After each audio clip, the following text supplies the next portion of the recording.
Have you stressed about your weight in pregnancy? Well, you are definitely not alone. Whether you're worried you're gaining too much weight or not enough weight or not at the right trajectory, do not worry. Keep watching this video. I'm going to share 6 tips that are science-backed to help you gain a healthy amount of weight to support you and your baby's needs throughout your pregnancy.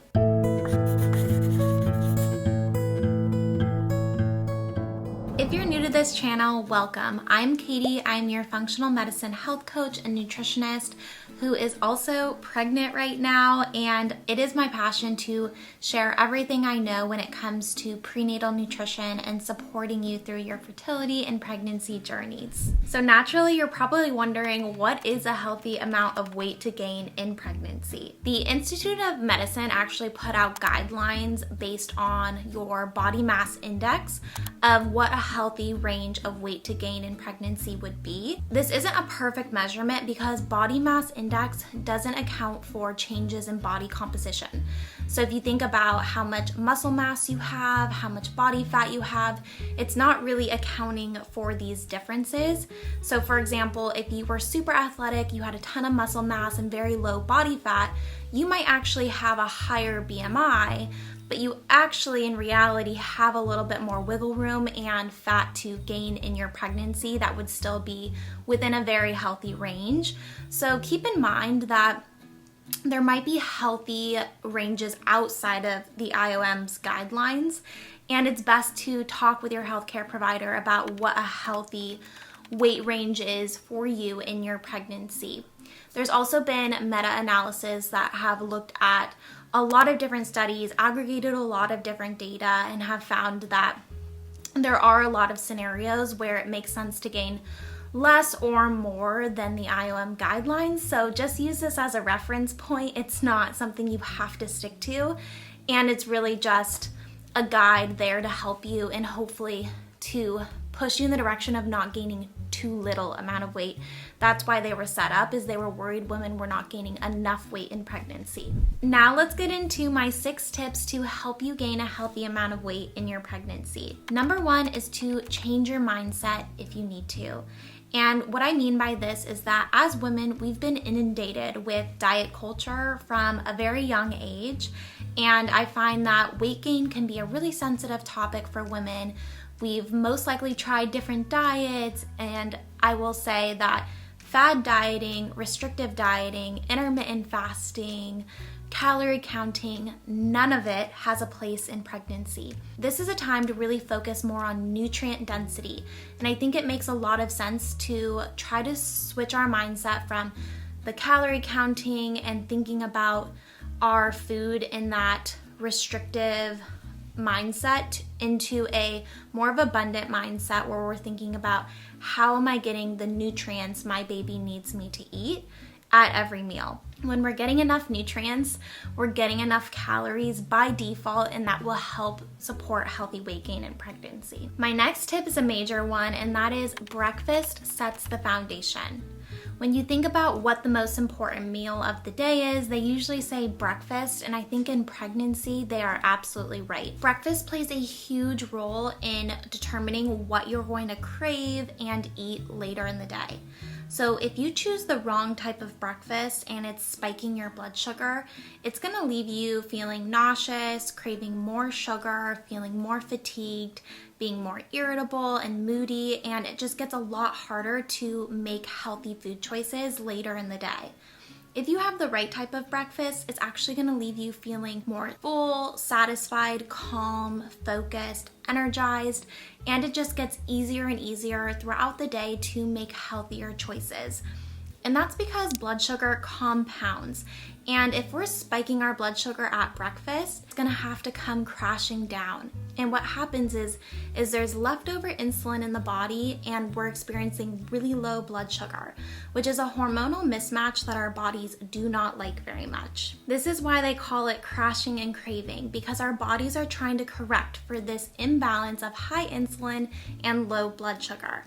Having chronically high insulin levels is problematic for us and for our babies. It's putting us in storage mode, which makes it easier for our bodies to convert more of the calories we consume into fat cells, which could lead to excessive weight gain in pregnancy. And it's also putting us at risk for metabolic syndrome like insulin resistance and gestational diabetes, which can pose harm and risks to our baby's future metabolic health. To balance your blood sugar at breakfast, all you have to do is avoid the common offenders like juices, sugar-sweetened cereals, and pancakes, and rely more on protein, healthy fat, and fiber. This is going to support you and your baby in its nutrient needs, and locking in 1/3 of all the meals you eat over the course of 9 months is really going to help set the tone for healthy weight gain and healthy food choices over the course of your pregnancy, which would be a major win. My next tip is to eat sufficient amounts of protein, and it's probably a lot more than you think. There was a study in 2015 out of the Journal of Nutrition that was one of the first to look at protein needs in pregnancy, and what they found was really remarkable. In the first half of pregnancy, they found that actual protein needs is actually 39% higher than current guidelines and 73% higher in the back half of pregnancy than the current recommendations. Protein helps with healthy weight gain in a number of ways. First, it's the raw materials our babies use to build every single cell in their bodies. They're building over 250,000 nerve cells per minute, which is just astonishing. And they need protein to fuel this healthy growth. Our body is also changing very rapidly, and we need protein to support all the changes that are going on, like our stretching skin, increasing breast size, growing uterus, and even the placenta. Protein also helps with healthy weight gain in a sense of satiety and hunger levels. That's because there's actually neurons in our gut that signal to our brains when we are getting enough protein. This hardwiring can backfire though when we're reaching for high carb food sources that are devoid in protein. So for example, if you were to have a oatmeal with banana and an almond milk cappuccino for breakfast, this is very low in protein, and it is not going to turn off any of the hunger hormones or satiety cues that we have in our bodies that help us feel full, calm, and satisfied from our meals. Instead, it's going to cause our blood sugar to spike, us to crash and crave a few hours later, and we're gonna feel really unsatisfied and just feel more hungry from that meal. Increasing your protein in pregnancy is gonna help regulate your hunger cues, really turn off sugar cravings, help you feel fuller longer, and it's also providing a lot of the essential macro and micronutrients your baby needs to fuel their healthy development. And lastly, it also prevents muscle wasting in mom, and a major goal I have for you in your pregnancy is to hang on to any lean muscle mass you have going into pregnancy, because it's gonna help with your delivery and your recovery postpartum. My next tip is to minimize your consumption of processed foods.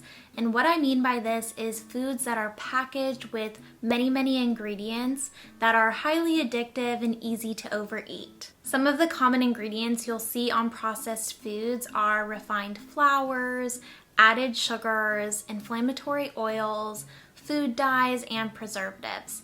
All of these foods are really devoid in nutrients that your baby needs, and they're also highly addictive. The other problem is that they are designed to bypass satiety cues. They don't turn any hunger hormones off, and they release a ton of feel-good chemicals in our brains and our guts, which make it really difficult to moderate portion sizes. There's one study I want to tell you about because it's such a good example of how processed foods can override our satiety cues and make us eat more than we need to. And this study actually took 2 groups of people over a 2-week period, and one group was given processed foods and the other group was given unprocessed foods. Both groups had the same amount of calories, protein, fat, and carbohydrates on their plate, and they were just told to eat as much as they wanted. And at the end of 2 weeks, the processed group had gained on average 2 extra pounds more than the unprocessed group, and they were eating on average 500 more calories per day. You can see if you were to apply these study results to pregnancy, how that would add up over the course of 9 months. That would be an extra 39 pounds over the course of your pregnancy. Obviously, I know you're not going to rely fully on processed foods, but it's just a good example of how these processed foods can really start to accumulate if we rely on them too much. We've also seen in studies that women that get more of their carbohydrates from refined sources like sugar and flours gain an extra 18 pounds more on average than women that get more of their carbohydrates from whole food sources like nuts, seeds, vegetables, fruits, whole grains, and beans. Just a little shift from refined carbohydrates to whole food forms of carbohydrates can make a major difference in gaining a healthy amount of weight in your pregnancy. My next tip to support healthy weight gain in pregnancy is to stay active if you are cleared to do so. By engaging in regular physical activity, you're supporting healthy blood sugar levels and you're also reducing your risk of gestational diabetes. We've seen in studies that women that are engaging in regular physical activity throughout the course of their pregnancy see a 78% reduced risk for gestational diabetes, which is a metabolic syndrome or a metabolic disorder that can put you at greater risk for unhealthy or excessive weight gain in pregnancy.